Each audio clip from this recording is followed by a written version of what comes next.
ẹja kọ́ bẹ̀rẹ̀ látòrí omi òkun iṣẹ́ òun náà lè fomi òkun ṣe kí ni pàtàkì ẹ̀ kí ni ìwúlò ẹ̀ fún ọmọ ẹ̀dá. wọ́n máa ń kọrin kan nígbà tá à ń lọ sí kérúbù wọ́n á ní kò sẹ́ kérúbù ni kérúbù à ń ṣe ra fọyá. wọ́n á ní kò sẹ́ni tí ń rí dí òkun àkìrí dí ọlọ́sà tẹ́ bá wo mi ìfẹ́ kọrin yẹn délẹ̀ torí mi ò ṣe ẹ̀sìn yẹn mọ́. bẹ́ẹ̀ ni ṣe rí òkun yìí àwa má rí dì ní oríṣiríṣi iṣẹ́ la lè fi ṣe omi òkun a lè fi ṣe iṣẹ́ káyé má rí di èèyàn tá a bá mú omi ẹ̀ pẹ̀lú omi àgbọn tá a bá bá létí òkun.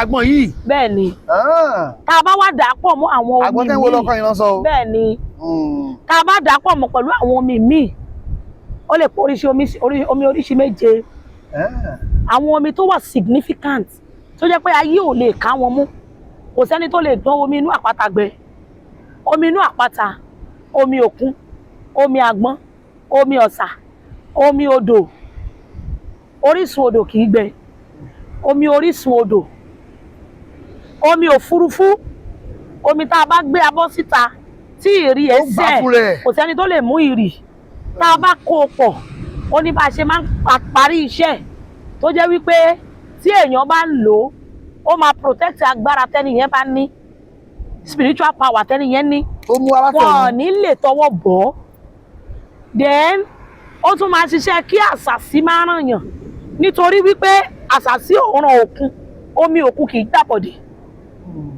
ṣó ti yé yín so a lè lò ó láti fi ṣe iṣẹ́ kásàsí máa ràn yàn a lè ṣe iṣẹ́ protection of ògo ìyẹn omi òkun yìí tá a bá jókòó oríṣiríṣi nǹkan míì tún ní o tí mi ò láǹfààní láti tún dárúkọ ṣùgbọ́n àwọn nǹkan tá a lè fi ṣe tó jẹ́ sípò jẹ́ téèyàn bá jẹun lójú oorun téèyàn bá jẹun lójú oorun téèyàn bá lómi òkun nílé téèyàn bá bù ú ó ní gbólóhùn téèyàn lè pè sínú ẹ̀ téèyàn dẹ̀ máa mú. ṣé ẹ ní pé fún wa báyìí ni. n kò ṣe tó le. ó yẹ pé. tá a bá bu omi yẹn àwa gbé a ní omi ní poró ná òjò ràbàtà ní poró ọ̀gbẹlẹ̀ omi ní poró ná òjò ràbàtà ní poró ọ̀gbẹlẹ̀ omi ní poró ná òjò ràbàtà ní poró ọ̀gbẹlẹ̀ omi òkun ò kì í gbàbọ̀dè gbogbo àfúnjẹ tó wà lára mi tó máa di àbọ̀dè tí n bá ti mu omi yìí kí n máa yà mọ́gbẹ́ kí n máa tọ̀ mọ́tọ̀ mo pa gbogbo agbára àfúnjẹ jẹ́ èdè àṣàsí nínú mi tí mo ti jẹ lénìí kó o bá mi bàjẹ́ àdèmàmú ìgbàgbọ́ wà ní o tó o bá nígbàgbọ́ pẹ̀lú ẹ̀ tó o bá mú gbàgbọ́ pé gbogbo ohun tó wọ́n ní bí bẹ́ẹ̀ yẹn bá jòkúta omi ní èṣù gbogbo ohun tó o bá jẹ yẹn ó máa. ṣé mo èèyàn lálàá ó wá ní pé wọ́n ti gé ewédú ó ti jẹ́ gbẹ̀gìrì. bẹ́ẹ̀ni tó wá jí tó wá ṣe bẹ́ẹ̀ sọ yìí. bẹ́ẹ̀ni pẹ̀lú ògo Ọlọ́run. bẹ́ẹ̀ni pẹ̀lú ògo Ọlọ́run pẹ̀lú àṣẹ olókun ó máa nullify ẹ̀. àpọ̀jù ẹwà kọ́ lára ṣé kò ní. èèyàn gbọ́dọ̀ mú omi òkun jù omulọ́tula. ìrọ̀ kò gbọ́dọ̀ pọ̀ jù torí pé ṣe mọ̀ pé ó wà salt concentrated omi iyọ̀ ni so àpọ̀jù iyọ̀ náà lára dẹ̀rẹ̀ is not too good so ìwọ̀ntúnwọ̀nsì ni èèyàn lè fi sómi ìwẹ̀ ó láwọn gbólóhùn téèyàn lè pè sí èèyàn lè kò sí ọ̀nà téèyàn lè gbà lómi òkun. tá bá mí sómi òkun mọ́ omi ìwẹ̀ iṣẹ́ ò ní ẹgbẹ́ ṣe lára màmá. èèyàn lè fi wúre kábọ̀dé má wọ̀ òun lára àṣàsí ọ̀fà ayé má jẹ́ owó mi lára àṣẹ tó wà nínú òkun kọjá bẹ́ẹ̀ omi òkun yìí omi ńlá ni omi ńlá lomi òkun. yà tábà àti sọ tómi iyẹ̀pẹ̀ ń kọ́ iyẹ̀pẹ̀ abẹ́ ewé clean tó funfun dáadáa iṣẹ́ ọ̀nà iyẹ̀pẹ̀ yìí ṣe. oríṣiríṣi nǹkan ni ṣe rí òrìṣà olókun àti spirituality 5 and 6 ni wọ́n ṣe rí àwọn example tèmi fún yín yẹn olókun lè tún fara ẹlòmíì lọ́nà bòmí kan tún lójú nǹkan míì lọ ṣe rí iyẹ̀pẹ̀ yìí oríṣiríṣi nǹkan làwa náà máa ń lò fún. ẹbù sókè àwọn èèyàn rí ẹbù báyìí wọ́n rí lọ́wọ́ yín. òun rèé. abẹ́ ẹni bó ṣe mọ́ lóló. oríṣiríṣi nǹkan ẹgbẹ́ sókè òun rèé. ìwé kámẹ́rà kí lè èmi náà lè mú ṣe. oríṣiríṣi nǹkan la lè lo òun náà fún. àwọn iṣẹ́ kan wà tó yẹ pé táwa bá gún a máa ń lò sínú ẹ̀. ẹ máa fi ẹ̀pẹ̀ yẹn sí. a máa fi ṣàṣẹ sínú ẹ̀ kí wọ́n má bàa tọwọ́ bọ̀ olókun jẹ́ òòṣà tó ń ṣiṣẹ́ ìṣẹ́gun tí wọ́n bá wà nínú ìṣòro olókun máa ń báyàn ṣẹ́gun so ó máa ń wà lára nǹkan míì tá lè fi ṣiṣẹ́ ìṣẹ́gun fún yàn. ìyẹn yẹ̀pẹ̀ yìí. bẹ́ẹ̀ni.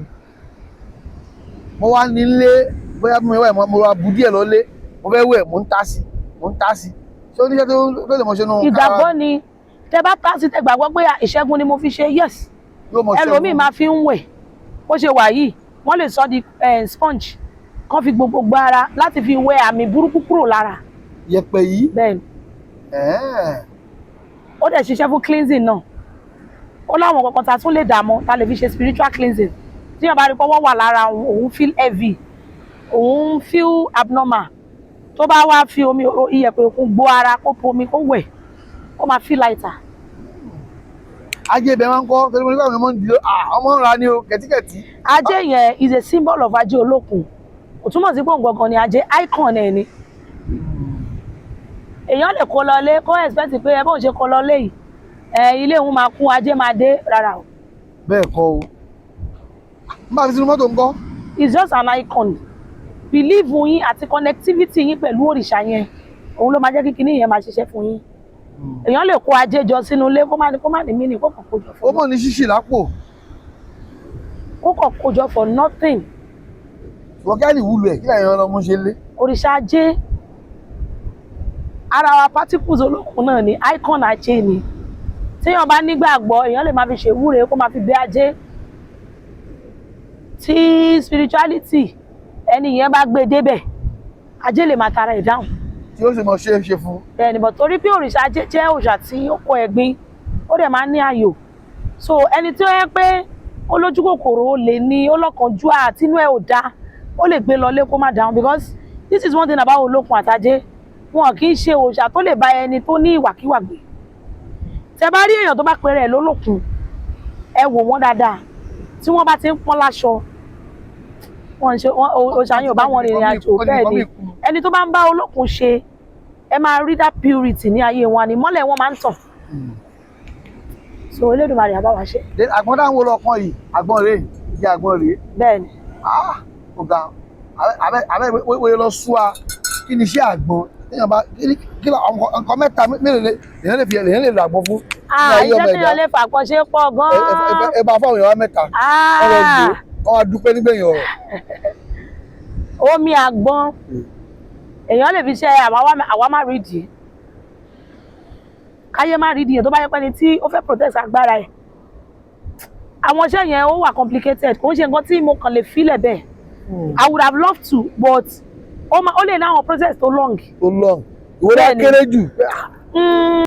Èèyàn lè fomi àgbọn fọ orí kéèyàn sọ gbólóhùn sí káyé má rí mi ojú mẹ́ta làgbọ́n ní kò fi kankan ríran gbogbo ẹnikẹ́ni tó bá lòun fẹ́ máa wádìí mi ojú inú àtòrí ẹ̀ fọ́ kó má rí iná rí mi tó bá gbọ́ gbólóhùn sí pẹ̀lú ìgbàgbọ́ nínú ọkàn ẹ̀ nínú ojú yẹn náà máa fọ́ wọn á dẹ̀ fi fọ́ rí wọn ara ẹ̀ ní. iṣẹ́ kan náà wà tó Olókun máa ń fúnyàn tí ẹ pé èèyàn máa lomi àgbọn pẹ̀lú perfume ṣé mọ̀ pé Olókun ló ní ìjọ aláṣọ funfun. Olókun ló ní. Bẹ́ẹ̀ni. Ó ní àti nìkan ní ibò lóye rí bẹ́ẹ̀. Ìyẹn lọ fà. Ó lọ fà.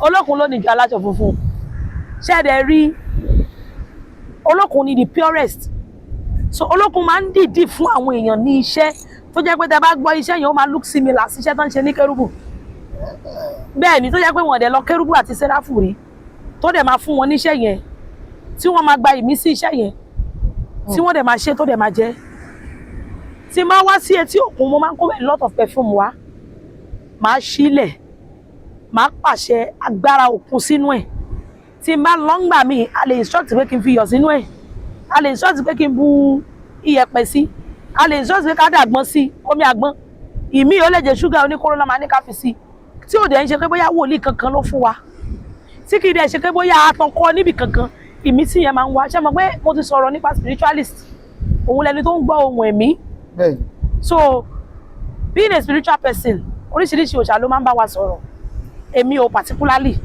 tó jẹ́ ẹ̀kọ́ dẹ̀ máa instruct tó jẹ́ pé nǹkan tó bá dẹ̀ sọ yẹn it will be right. Wow. Bẹ́ẹ̀ ni. Ọ̀kẹ́ tó lè ṣiṣẹ́ délé bu yẹn kí ni ìrìn yẹn náà. Ó dìbò. Ohun ìrìn tó pọ̀ ni. Spirituality yẹn deep kéèyàn tó lè wà not going to church not going to mosque not even kódà kí n sọ pé mi ìdá owó ẹyọ mi ìdá kankan tí ìmísí yẹn á dẹ̀ máa wá tá á dẹ̀ máa tọ́ni sọ́nà téèyàn á dẹ̀ máa rí ṣe.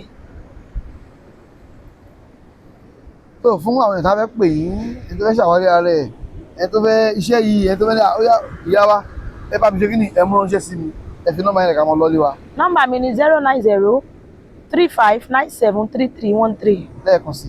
09035973313. ẹ ṣé o ó dàbọ̀.